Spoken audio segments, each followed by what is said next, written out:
So, he stared across the table at the reporter like he'd just uncovered a murder plot. The question had barely landed. Something about the detained American in El Salvador, the one accused of gang affiliation. But Trump was already deep in the reply. "He's got MS-13 tattooed on his knuckles," Trump said. The reporter blinked. "Sir, that image has been debunked. It's photoshopped." Trump didn't blink back. "I saw it," he said. "Everyone saw it." The reporter tried again. "There are multiple photos of the man in El Salvador. No tattoos. None." Trump waved his hand. "That's your opinion." And just like that, reality exited the building. By noon, the campaign had tweeted the image. By 3 p.m., a press release from the Office of Presidential Optics confirmed the formation of a new task force, the Visual Truth Verification Unit. Staffed by unpaid interns and one guy who used to work at Best Buy's Geek Squad. Its mission was clear. Travel to El Salvador. Find the man. Confirm the tattoos. The president had seen them once, and that was enough. The task force launched from Florida, the newly opened Photoshop command center based out of an abandoned Dave & Buster's off I-95. Its top agent, a 24-year-old with a GoPro and a Twitter handle called it JPEG Justice, led the charge.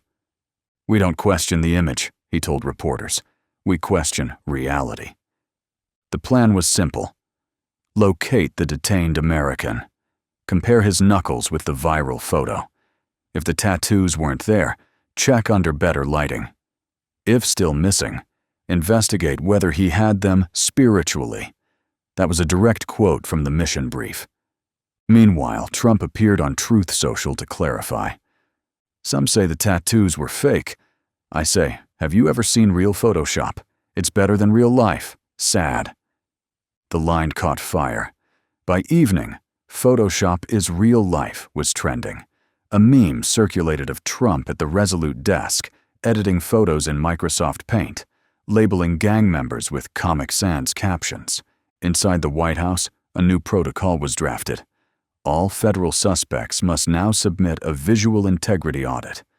If their photos had ever shown tattoos, it was grounds for review, even if those photos had been made in 4chan forums using AI from 2017. One advisor suggested quietly dropping the issue. Trump responded by promoting him to alternate facts liaison and assigning him to monitor DeviantArt. By day 2, the Photoshop task force hadn't found the man, but they had located 43 people in El Salvador with actual knuckle tattoos. They live-streamed the findings, circling random digits with red arrows while Trump narrated from Mar-a-Lago. "This one's got a lizard," he said. "Lizards are not good people. Not at all." The stream drew millions of views.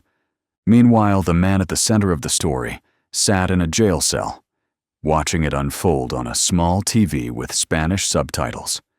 No tattoos, no trial, just a slow morph into a national myth. A reporter visited him, asked how he felt being labeled a gang member based on a fake image. He shrugged. "I used to work at a call center." Back in Washington, the narrative escalated. Trump addressed the press pool directly. "I don't care if it was fake. It felt real. And when something feels real to me, especially strongly, then it's probably true." A pause. Then, "And besides, do you want to be the guy who let an MS-13 member into the country because the lighting was bad?" The room fell silent.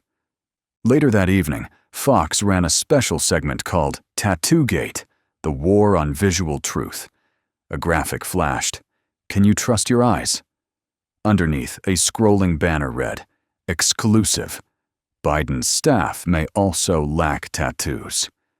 Elsewhere, the Department of Homeland Security was instructed to set up AI Inc. watchdogs. These were freelance consultants trained to detect gang affiliations based on body language in compressed JPEGs. One had previously worked as a barista, another had drawn tattoos in prison, the third was just Trump's former valet. By now, the Photoshop task force had returned to the US with 0 verified tattoos, but Trump claimed victory anyway. They found ink. I saw it. We all saw it. Incredible job. When pressed on what exactly they found, Trump offered a masterclass in clarity. There was an image, there was a vibe, and the vibe doesn't lie.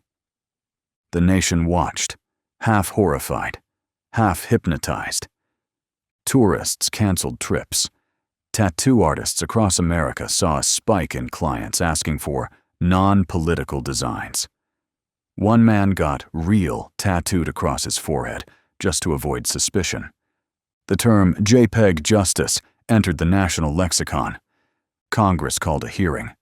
Trump didn't attend, but he sent a hologram that looped the phrase "I stand by the photo" over and over again, smiling slightly more each time. The detainee was eventually released, quietly, without apology. Asked what he planned to do next, he said he might sue, or maybe just move to a country where digital images weren't used as evidence in federal policy. When the story finally died down, Trump posted one last message. Turns out the tattoo wasn't real, but I was right anyway, because in this country, feelings are facts. The message was reposted by 17 members of Congress. One even suggested adding a tattoo emoji to the national seal. America did not respond. It was too busy deciding whether to believe its own eyes. A week later, Trump announced a new federal grant, the Visual Integrity Initiative. The purpose? To ensure that no future American is misled by lighting, compression, or context. The initiative included $48 million in funding for facial analysis AI, one Photoshop boot camp per state, and a pilot program called Truth Filters, special AR glasses that show Trump's preferred version of every image. The prototype accidentally inverted colors and caused nosebleeds, but Trump declared them a breakthrough. Reporters asked how the filters worked. They blur out lies, he said, like journalism, and sometimes ears. By the end of the month, a billboard appeared near D.C. Real images don't need explanation. They need belief. It was sponsored by the Office of Presidential Optics. No one knew what that office actually did. But everyone knew one thing. Once Trump saw the tattoo, it didn't matter if it existed. This is the irony, and that's the irony. So, disclaimer. This video is a work of satire and fiction.